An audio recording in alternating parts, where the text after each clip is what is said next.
We are getting ready to do a class and we're going to record it and it's going to be available to the public. If anybody does not like that idea, you must say so, do something visible, something. Oh, James is here. That's it. We can't go public now. Oh, dude.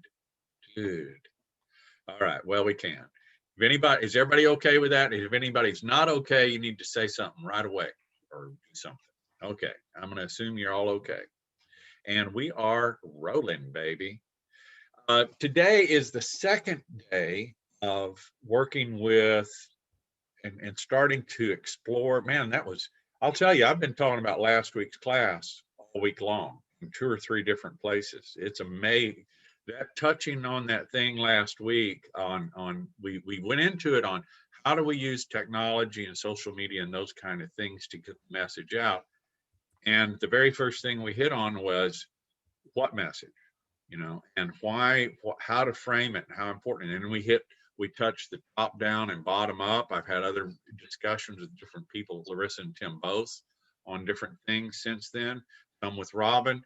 And we went over, just to kind of touch on it again, we went over the history and how interesting it is that everybody out walking around in this culture knows what residential treatment is. Everybody out there knows what a therapist is, going to therapy. But the term APG, the idea of approaching this disease with an 18-month to 4-year process like we would with, everybody's aware that that's what you do with cancer. Everybody's aware that's what they're not aware. They don't get it. They don't have that. Despite the fact that historically there are APG programs that were in the very front of media at times and very, very large, but still general public.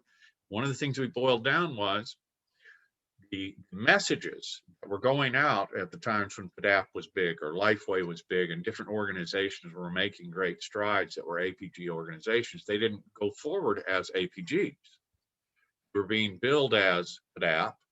They were billed as brand names instead of process names. Okay, so that's a big deal to really go, wait a minute, we need to get a process out there. We will all benefit when people start, when you start realizing your young person or your husband or your mom or your dad have this disease and you go, well, then we need to get a hold of an APG as soon as possible. When that starts happening, all of our programs, we won't have enough programs. We won't have enough room for all of them. So keeping that in mind, that the message needs to not only be our for lack of a better word, our identifier, our brand name, but even more so, this process and how important it is and what the differences are in success, et cetera. But keeping that in mind, that is the message, then we move on into the messenger and the strategies around, what messengers we're going to use. As we got into that, that's when we really started hearing top down and bottom up, that's the way to go at it. We have been graced with some people who have some experience in this, other fields, but great success. Tim is one of them, Larissa is one of them, and they have worked on this, delivering these messages. And so it prompted some other discussions I had with both of them. Tim, you want to take a minute and talk a little bit about the thing we were talking about yesterday,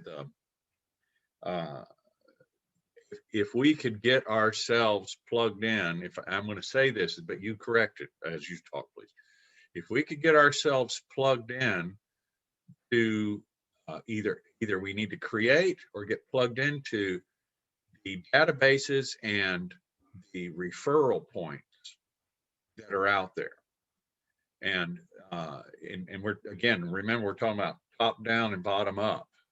How do we get, somebody else here, how do we get, if there isn't something that mom or that wife or that husband or that parent can call, how do we make sure there is something for them to call that gets them plugged into the effective stuff immediately?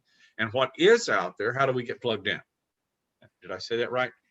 You did. It's a very global terminology that does it, but within that global approach, there's a lot of work that we need to do to define that process to allow other people to organically ad- come to it, welcome it. Marketing is not coming up with the right color scheme or the right something to push out there and then hope that people acknowledge you. True marketing is creating something, a process that people flock to organically because of the great benefit, no matter where they are in the recovery continuum of care. Whether you're the top, you want to be there because that's where it's happening. That's where you are most effective and most efficient, and you just flock to that. All the TAP people, all the NADAC people, and I'll go a little further. All these organizations that are great organizations and are going to be a piece, this is going to become the evolution that releases their power, their goodness to the people we want, the recovery people. That's the top. Now, how do you get all those people almost not unwillingly, but just knowing when they see it and they see the benefit of it, want to come and line up? You don't have to solicit them. Okay, they come and they line up. There's a way to do that. Now, by doing that, building that top layer, then you can provide the person that we want, the person that's in recovery, and not just at the beginning gateway of recovery, the person calling the suicide hotline, the person looking for a detox center, the person looking for um, treatment, and they don't know how to define it. But it's easily, modernly available. Now, who's going to be the beneficiary of that? The person in recovery. Now, and now let's look and let's expand, John. I didn't get to this point yesterday, but I think it's a very big point when we're defining that, because we have a complete process that is the top. And we need to have the people that are big hearts that are in this business. We need to benefit them. This needs to be a complete benefit to them. And we can do that. If we look at the people that were, and this is what this conversation is about. It's not that person calling the suicide hotline, because what we're talking about, us don't lose focus here. The focus is the person that we know that billions and billions of dollars in time and effort and certifications and goodwill have been spent getting through the first 90 days. So now we pick up where the hole is. And when we're talking about APG, and we continue to talk about the people that are the good nature people, I'll give you an example that's got to be included in our scope as we go forward for this group of people. And see if this helps, because I left this out in our conversation yesterday. Part of what I do here is, okay, now you're sober. Now you're 120 days sober. Now the divorce is final. Now you're going to have to make a living, but you've never worked in your life. But there's a group here called Volunteers of America. They're not a recovery organization, but what they do is they take people in and they train them in jobs. And this is a real example in 6 weeks where someone who hadn't worked is now a caregiver making $5,000 to $6,000 a month, working 3 days a week. I have another, okay, that's not a recovery organization, okay, but that's part of the APG. Yeah, that's part of what we have lend access to. I got a call from, and you probably have too, guys that right now, this week, and I'm talking current, I'm not talking historical, but things that need to, that's going to be benefited by if we have the right process in mind. If you're an LCDC sitting there and you know that this person, as you go through what is necessary for this person, okay, and it includes getting back in tune and getting a job. I got a call this week from a recruiter that the newest thing in our society that they're paying 17 plus an hour, plus per diem per day, plus travel expenses is warehouses. And you can live in Houston, Texas. They will fly you to Seattle. They will put you up and pay you $17 an hour, pay all of your expenses just to go meet temporary demand working in a warehouse. And then next week you may be in Chicago. He's reaching out to me to find out if I have in my sober living anyone. Okay, now, whoa, let's think about that. If we could, okay, that's my one case. I'm sure there's more than one that we get everyone filling in those dots. There's probably hundreds of those people that are supportive to the APG, to our process, to recovery for our clients, that kind of client care, being able to provide that kind of service at the press of a button. That's amazing to me. If we was to organize those thoughts and other good things, the examples that you all would have, if we had a process that was accepting to that kind of global input and organization, what would it do truly to recovery, to the recovery of those folks as we get to that 18 How months? did he find out about you? Cold calling me. Where did he get your number? He Googled me. He says, okay, this is what my parameter, okay, this is, okay, we need to look outside of our little box, big box, important box of recovery. But there's people out there that are mining for what we have, and we need to have our ears open, and we need to become a conduit for the other organizations, the other people in today's terms. Okay, in today's terms, because the world is happening out there.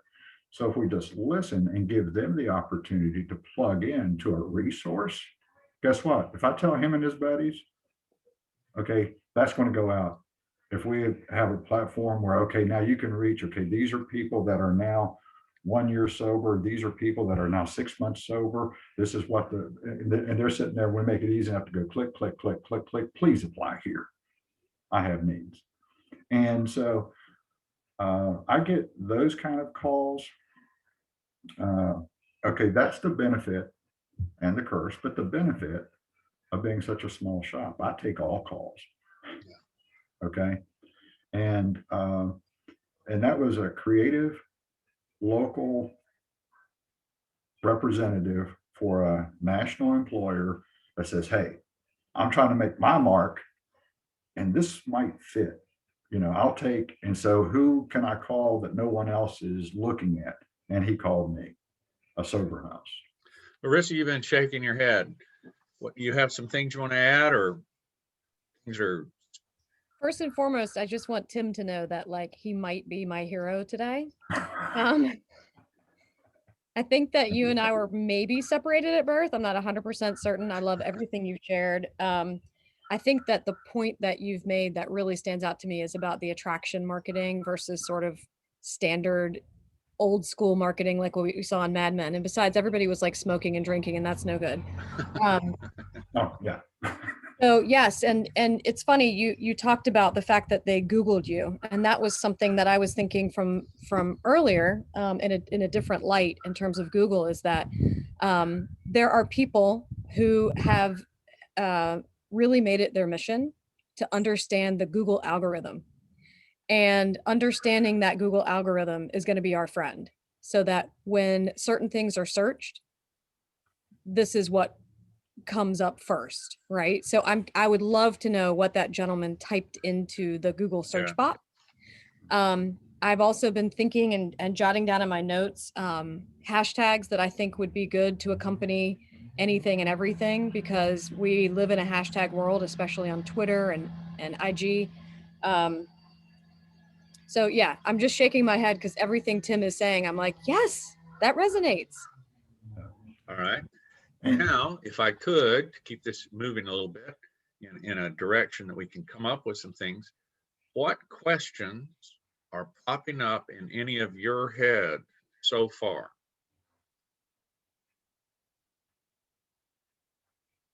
Practical questions. I have some, but I figure you all have some.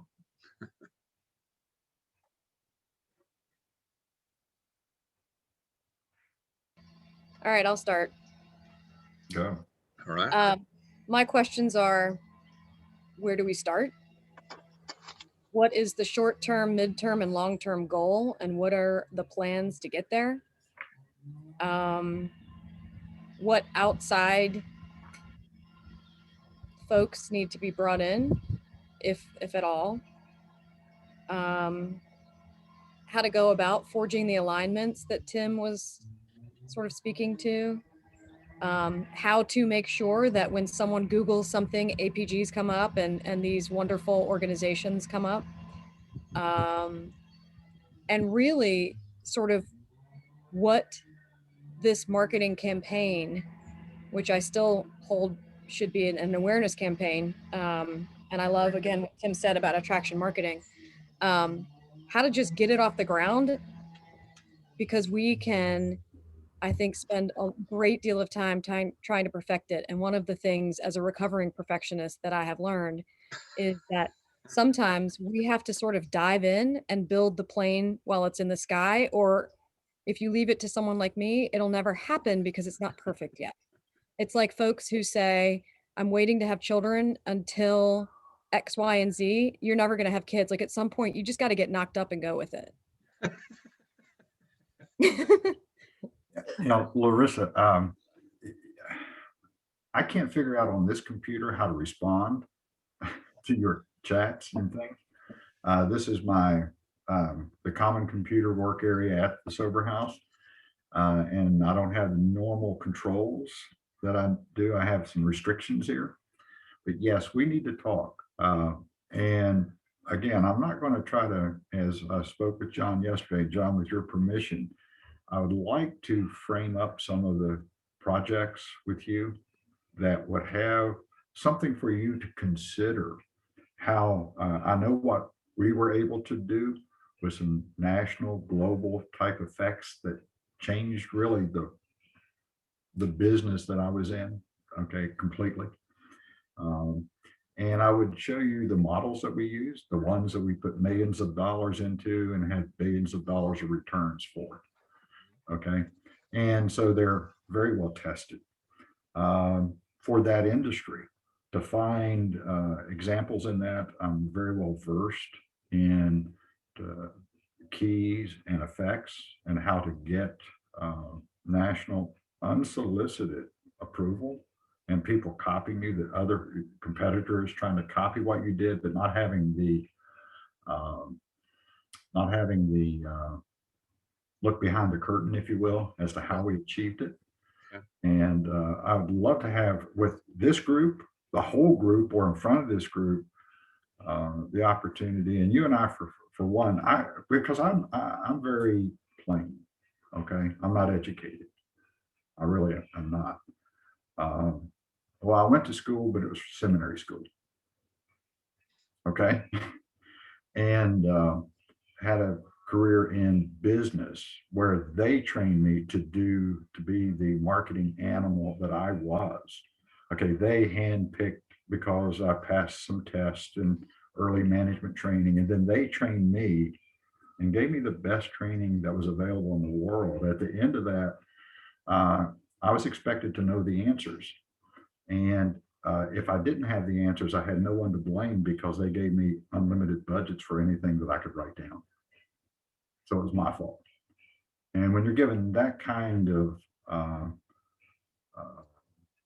support, you come up with some really wild things, and you have, and then you prove those things, and you prove those concepts out of the box. And I had an idea as you were talking. Some of the things that you did for the grocery store world, would it be possible for you maybe to take some of those things and go and translate it to the APG world? You know what I'm saying? Yes. And Easily. I think it'd be helpful for all of us if it was just kind of, this is what I did here, this is how I do it here. You know what I mean? Yeah. Something that would be succinct. And if I'm that simple. I mean, I'm that simple because that once you know not to happen into it. Once you learn what the goal is, then you can apply. It's like showing someone to fish or giving them a fish is the Yeah. difference. And so if I could show you some of the ways that the hook was I think based. that would be great. Let me ask the group here. What are some goals? What are your goals? What are our goals? We, so for our organization in Seattle, because we're just getting off the ground, we're being really conscientious about trying not to grow too quickly as we get our footing. So that's what we're facing. Like, we know that we need to do all these things to reach out and form relationships with the treatment centers and school admin and stuff, but we're waiting to kind of, we're just letting people trickle in.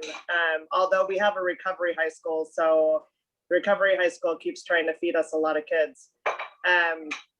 But we're not trying to pursue them too strongly, just because, you know, we've got 2 kids coming on here in the next couple of weeks, and that, even that feels like a lot. So I agree, like, educating people on what APGs are at a national level, the awareness is really important because of how successful the model is and how life-saving and changing it can be. But for our own organization, we're not prepared to go big yet. Okay. Let me add, other folks. In your organization, what is your goal?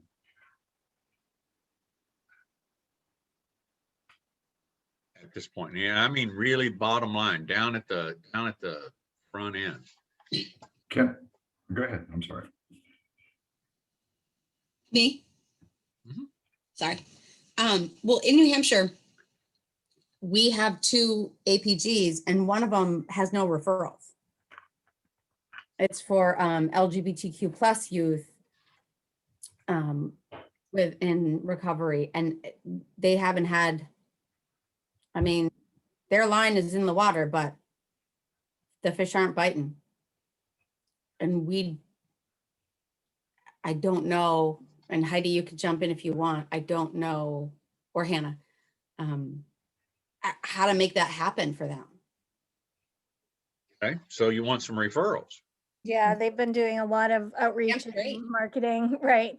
And, you know, and we have close relationships at the Institute on Disability with several community mental health centers. You know, we've outreach to the community mental health centers, knowing that oftentimes clinicians are looking for supplemental resources for youth in the LGBTQ community. You know, they've reached out to DHHS and DCYF and court referrals, and yeah, so we're not exactly sure you know, what is happening there, but getting referrals for that particular APG, I think, is definitely a goal. You know, the other goal, I think, is really to ensure that the APGs are sustainable in the long term. You know, in terms of marketing, you know, outreach, I'm not sure, you know, how that, I mean, our other APG, both of the APGs in New Hampshire have done a lot of outreach. You know, I do think that the other APG had an existing infrastructure in place. You know, they had existing relationships, you know, because they are also an IOP. And so, you know, they kind of hit the ground running when they decided to add in kind of an APG as an aftercare service. You know, so they had kind of, you know, captive audience already with families and youth, and existing relationships with schools and court systems. But Hannah, I know you provide coaching as well. I don't know if there's anything else that you would add. I don't think so. And I think it's important to note that, I think I've said this before, but not everybody was on. In New Hampshire, we don't have recovery high schools or any residential treatment for adolescents. So it's just, we have a few IOP programs, or that's redundant. And that's it. It's like, What kind of reaching out are you doing? What are the tools you're using to reach out right now? And this is not just to y'all, but to anybody. Lifeway, the adult program here, I can answer for it. It's not doing anything except a little tiny bit every once in a while of some sort of Facebook, some sort of Facebook posting. One of the things we're talking about is how to get that moving to where there's more happening in that direction. What are you guys doing?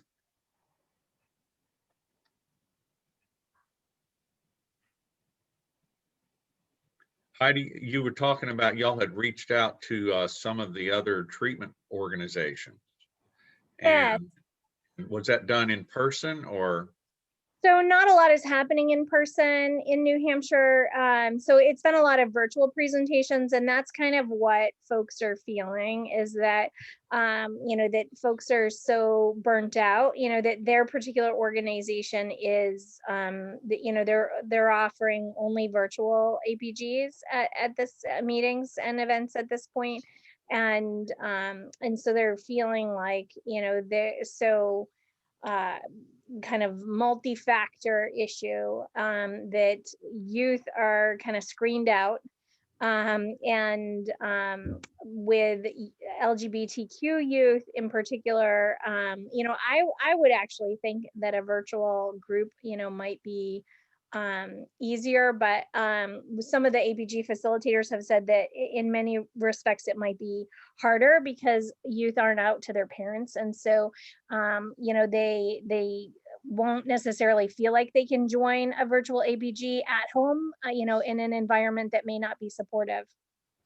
Yeah, the thing that's interesting here in the comments that are being made is, and something I want to share with you is, even in Houston, Texas, with 50 years of alternative peer groups, the social workers and the therapists and the counselors do not naturally refer APGs. They do not. Some do. They're the ones who have done it and gotten into, that's what they do. That's how they handle things. But a whole bunch of them, and especially the young ones, do not. The new ones, and some of the older ones too. What we found is that the aftercare referral folks and the therapists, they all have their own idea of how things should go, and a lot of them are not versed with that. I have done, I can't tell you, countless of trainings for residential programs on how to use the APGs, why to use the APGs, and they might have 20 clients at any one time. All 20 could be referred as aftercare to an APG, and we might get 2.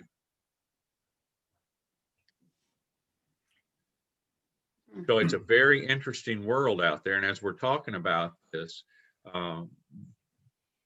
it's real frustrating to do that. And I think it's because we haven't done it right in the past, which gets back to, we've got to do something different for the clients and the prospective clients out there. What have y'all done with social media? I'd love to hear some things you might have done.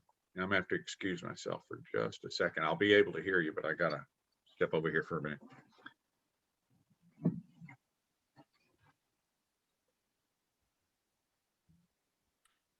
While John stepped away, in the comments, can everyone see what Larissa put out there? Some great numbers. Larissa, I do believe we were separated at birth.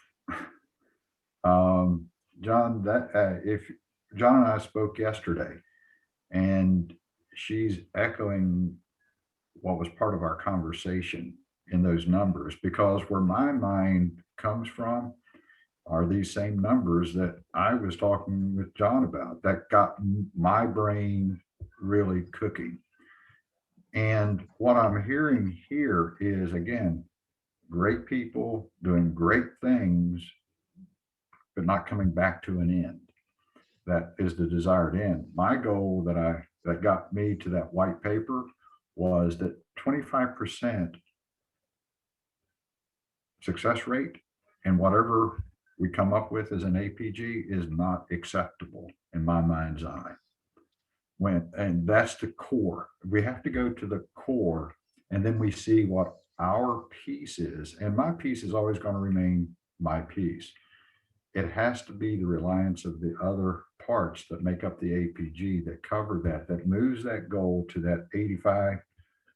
And I came up with the same number, 75 to 85%. John said 100%. John says we have to be 100%. Ultimately. Ultimately, yes. And now that goal, and keep everyone inclusive. Everyone here is desperately needed to be a part of this process, because my part still, after I espouse some ideas, it's up to you to fill in those gaps and identify where it's not true. It has to resound with you. You have to become excited about it. You have to recognize and appreciate it for what your piece is, whether it be a school, whether it be with parents, whether it be, that has to be celebrated and magnified by what we come up with, because that's part of the process that's going to get us to that 85%. One number that's not on the numbers that I see that Larissa put up, that was key for me, is 17% is the number that I hear of people that are going to be in the general population suffer from addiction or alcoholism. About that 15 to 17% of everyone. Now, the way I interpret that and digest that, that's the clients. But how many people, when I answer that phone, 65% of them are from who? Something that I wrote a few years ago. Alongside the person in active addiction, who's affected the most is the people closest to them. Parents, spouses, brothers, sisters, okay? So what does that mean? What that means is 65% of the phone calls I get is from parents. So when we're going to Google, when we're going to that, we need to keep in mind the focus of who our clientele is going to, how we're going to get that referral out, that message out. And it needs to be inclusive of that person searching from that perspective. Now, instead of 17%, and this is the other dynamic that comes into play, instead of 17%, you say of that 17% of the people, the true number of people that this message should be crafted toward, because it's going to make your job easier, is going to be not only that person, which is 40% or less of the time making the call, it's all of a sudden, they probably have 2 people in this world or 2.5 people in this world. So now how's that message need to shift? And when we're doing these blogs, when we're doing this outreach, when we're doing this, okay, see how the funnel starts to change form? And that's some of the things that we need to consider. Is the true numbers, the true facts, evidence-based. Okay. And hopefully you probably already think in those terms, but that's how my brain works. I'm sorry. I'm a little, I totally appreciate, because what you just said is you just moved to 17% of the people are directly suffering to, 55 or 60% are right on top of it, suffering through family, et cetera. And it goes even further, and it's probably bigger than that. Yes, it is. Because it's the employer as well, automatically. Here, so I'm having all sorts of ideas and thoughts in my head and everything. Hold on, Billy. There you go. It's back. I was really hoping that some of you guys had done some things like, let me see, there's an organization here called Positive Recovery, and they do these regular, they interviewed me and did a podcast. Have any of y'all done podcasts? No? Yeah. Bill, have you done, can you tell us a little about it? And Larissa, both of y'all share that, because really what I want to see happen in this. I'm still in the formative stages. I've done a couple podcasts, did not get a lot of traction. and still need to work the intro, outro, and learn that it's more than just talking.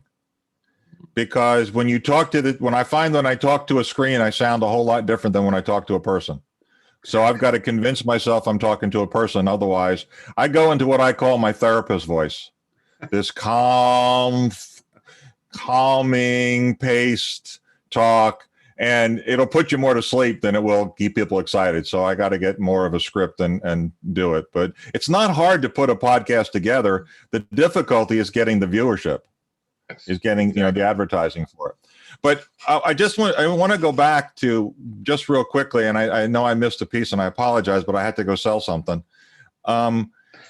The thing that you talked about in terms of getting traction and getting the attention and Google and the spacing and all that, that's what I'm doing on my side job now.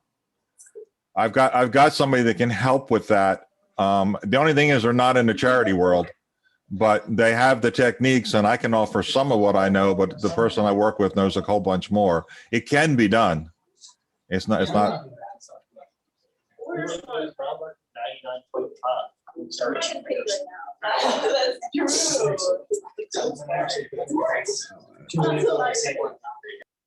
Here we go.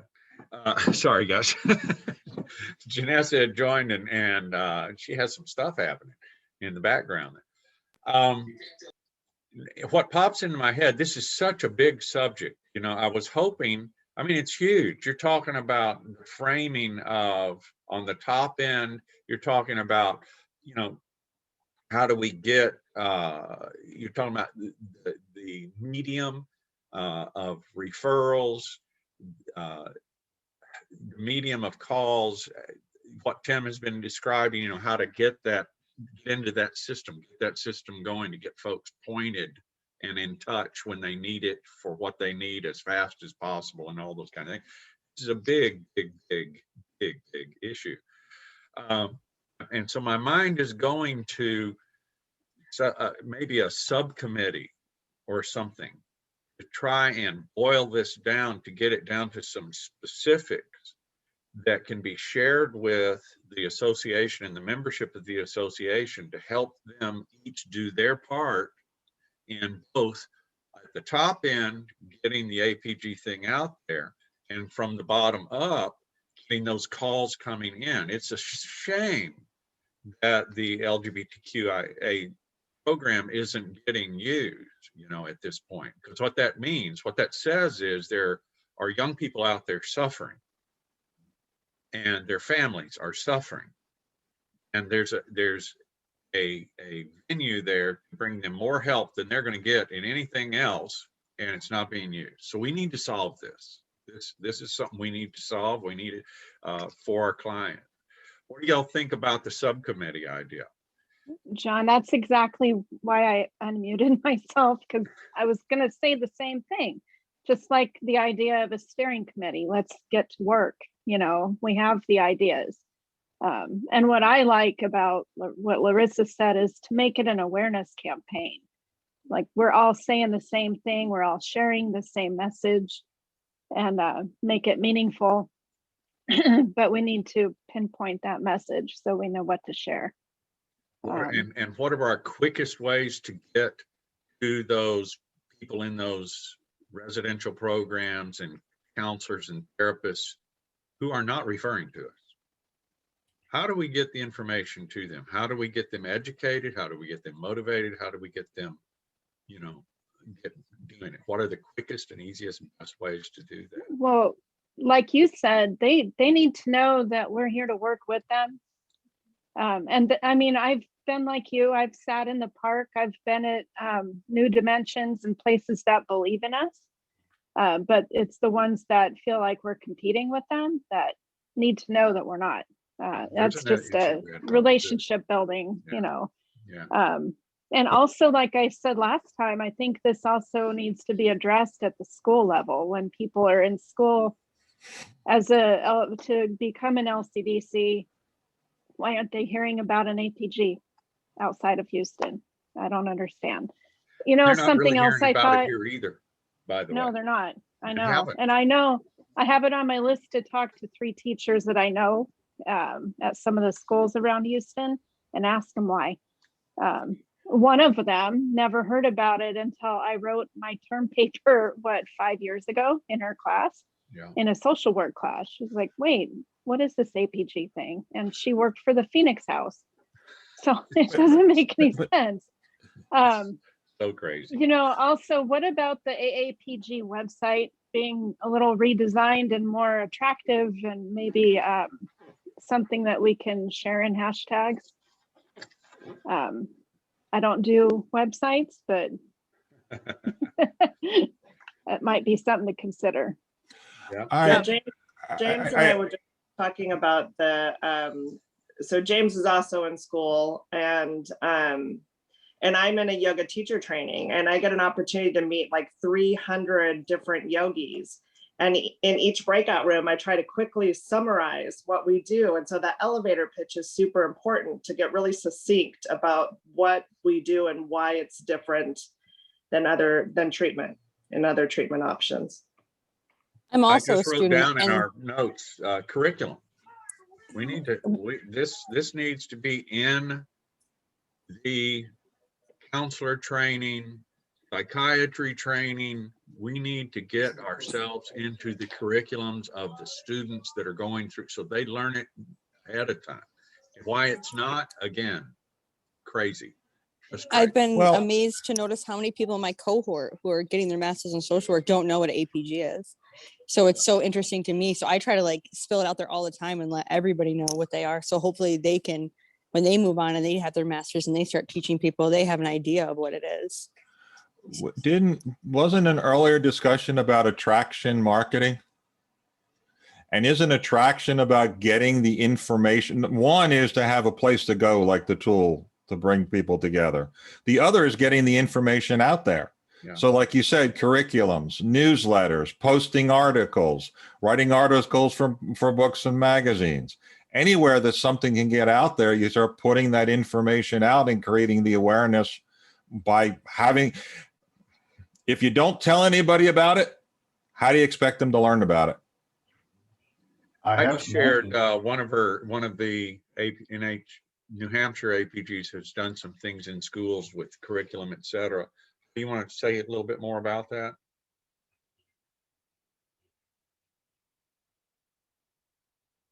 I know some of the schools, we had a meeting earlier that I was in with Heidi, and some of the schools have, rather than suspend kids, they have been referring them to APGs.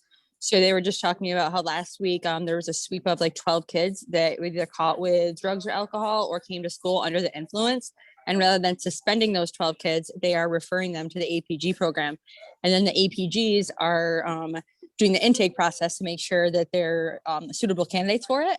So rather than just instantly suspending kids, they're like, hey, why don't we try a different alternative? Because once you suspend kids, first off, a lot of them like it. And then second off, they just get more behind. So it's not helping them.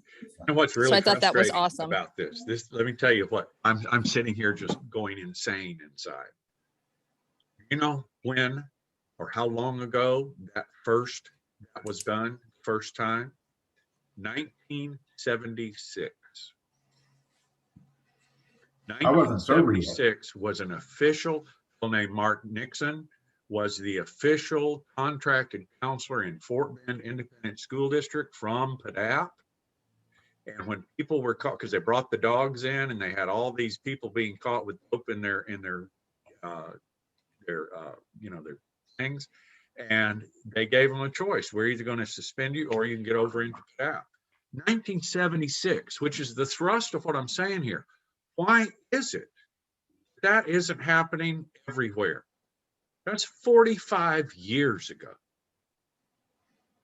Our message is not getting out there, has historically not getting out there. And I have a great belief that we may be at that point to turn that around to where that's not something new, something that's old.